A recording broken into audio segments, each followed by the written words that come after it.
Olá, paz e bem.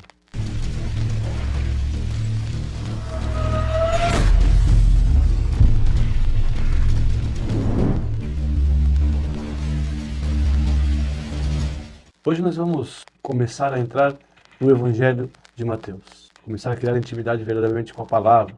Agora que já sabemos como devemos olhar para a Bíblia, você que não assistiu o vídeo, você pode estar assistindo no nosso canal. Olhar a Bíblia de uma forma especial. E agora vamos começar a olhar o Evangelho de Mateus. A primeira coisa a se definir é o que nós sabemos acerca de sua autoria. Tudo que a gente vai tratar aqui, claro, são considerações de estudiosos. Nada se pode afirmar com 100% de certeza. Como a gente também viu na outra aula, nós vamos olhar tudo sempre à luz do magistério da igreja. Então nós vamos sempre nos apegar à tradição, aos santos padres da igreja. Ok? Vamos lá. O apóstolo Mateus acaba sendo sempre relacionado à autoria desse evangelho pela tradição da igreja. Na maioria dos manuscritos que são encontrados, esse evangelho é sempre relacionado ao nome de Mateus, que em hebraico recebe o título de Kata Matataion, seria segundo Mateus. E também vários padres da igreja, padres antigos, que fizeram parte da patrística, atestam também que Mateus é o escritor desse evangelho, como Santo Irineu, Santo Agostinho, Orígenes, São João Crisóstomo. Todos esses padres, eles também atestam e relegam a autoria desse evangelho ao Mateus, que antes era cobrador de impostos e depois se torna apóstolo e então evangelista. No entanto, uma maioria de historiadores acaba tendo uma outra visão. Eles se apoiam na ideia de que, de repente, o Evangelho de Mateus tem usado como base, como fundamento, o Evangelho de Marcos, que teria sido escrito, então, antes do Evangelho de Mateus. Porém, dada as diferenças na semântica, no significado do texto, no objetivo, no público-alvo de cada texto, é improvável que tenham sido usados um ou outro como fundamento, como uma base, uma saída. Creio e aqui eu trago uma interpretação, um pensamento meu, que realmente é algo do Espírito Santo, as coincidências que acontecem durante os evangelhos, as passagens que compreendem vários evangelhos, são realmente coisas divinas e nos provam que eles estavam presentes em determinados momentos juntos com Jesus. Por isso podem relatar os mesmos acontecimentos. Eles fazem a base do seu raciocínio na ideia de que o Evangelho de Marcos foi escrito antes e o de Mateus, então, depois usa o Evangelho de Marcos como uma parte fundamental da sua própria escritura, o que não é muito provável. Se nós formos agora adentrar o Evangelho de Mateus, nós vamos perceber certas características do escritor que coincidem com o perfil também do Mateus, antes cobrador de impostos e depois apóstolo e evangelista. Vários são os detalhes que começam a sincronizar o autor do evangelho com o próprio evangelista. Como, por exemplo, é muito claro que Mateus ele tem um conhecimento profundo da cultura judaica, principalmente da cultura religiosa. Em vários momentos ele mesmo vai citar parte das escrituras, parte daquilo que também significa a fé e a crença do povo judeu. Então, com certeza, aí nós temos como autor do Evangelho, então, um judeu.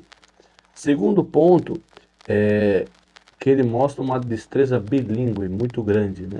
Ele consegue escrever aí num grego muito culto, ele consegue traduzir partes direto do hebraico para o grego, né, simultaneamente. Então você percebe que é uma pessoa que tem um nível de cultura um pouquinho diferenciado por dominar uma forma culta do grego, né? A maioria das pessoas então conheciam o grego, mas o koiné, o grego popular, digamos assim, uma forma mais rústica. E Mateus não, Mateus ele usa na sua linguagem, na versão do Evangelho em grego, um grego muito rebuscado, muito bem escrito, muito organizado, o que demonstra um pouco mais de cultura do que a maioria das pessoas da sua época. E esse detalhe também coincide com o próprio evangelista Mateus. E a característica mais exagerada, digamos assim, é que Mateus vai tratar do tema dinheiro, finanças, várias vezes no seu evangelho. Então aí indica também que qual é o óculos pelo qual o evangelista olha o mundo, ou outrora foi acostumado a olhar. Nós temos várias passagens nas quais se evidenciou essa intimidade do autor com o tema dinheiro. E essas passagens são, capítulo 17, versículo 24 em diante diz assim: E chegando eles a Cafarnaum, aproximaram-se de Pedro e cobravam os que cobravam as de dracmas, e disseram: O vosso mestre não paga de dracmas? Disse ele: Sim. E, entrando em casa, Jesus lhe antecipou, dizendo: Que te parece, Simão? De quem cobram os reis da terra os tributos ou os censos?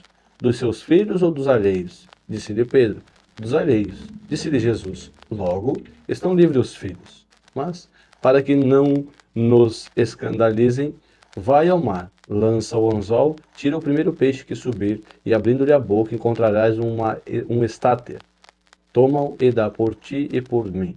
Nós temos também no capítulo 18, nos versículos 23 em diante, que diz assim: Por isso o reino dos céus pode comparar-se com um certo rei que quis fazer conta com os seus servos. Mais uma vez, o termo contabilidade, contas, né?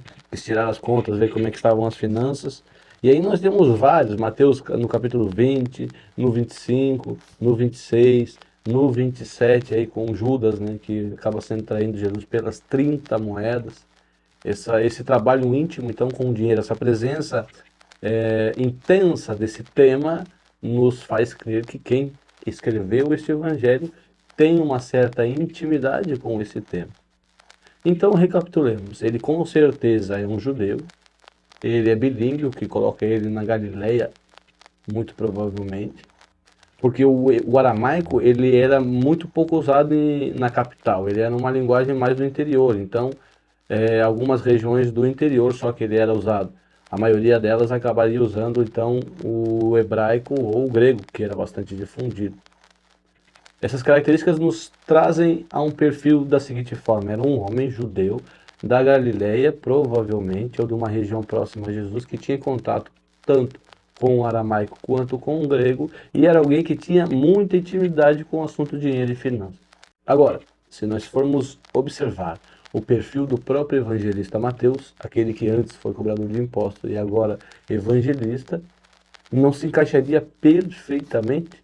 É claro, não vamos cometer a covardia de supor que só ele se encaixa nesse perfil, mas ele se encaixa muito, muito bem no perfil de quem escreveu o Evangelho de Mateus. Nós, então, tomamos como base o pensamento da tradição da igreja que nos atesta firmemente a autoria deste Evangelho ao apóstolo Mateus. Se inscreve no canal e é muito importante que você aperte no sininho, porque conteúdos assim não são amplamente difundidos nos meios de comunicação. Então, para que você sempre possa acompanhar os nossos conteúdos, se inscreve no canal, ativa o sininho aí, que você vai estar sempre sendo avisado de todos os nossos vídeos. Nos siga no Instagram, lá, @Roberto da Andrea. A gente está sempre colocando novos conteúdos. E também, se você puder, quiser, tem a nossa lojinha online, onde todo o material que é vendido é usado para investimento aqui, né, do equipamento, de tudo que a gente usa em torno do nosso projeto, que é evangelizar aqui pelo YouTube. Então, @mais.santo no Instagram, nossa lojinha lá. Você possa dar uma olhadinha e estar acompanhando a gente por lá também. Espero que você tenha gostado desse pequeno esclarecimento. Se você gostou, você pode curtir o vídeo. Que Deus abençoe você. Paz e bem.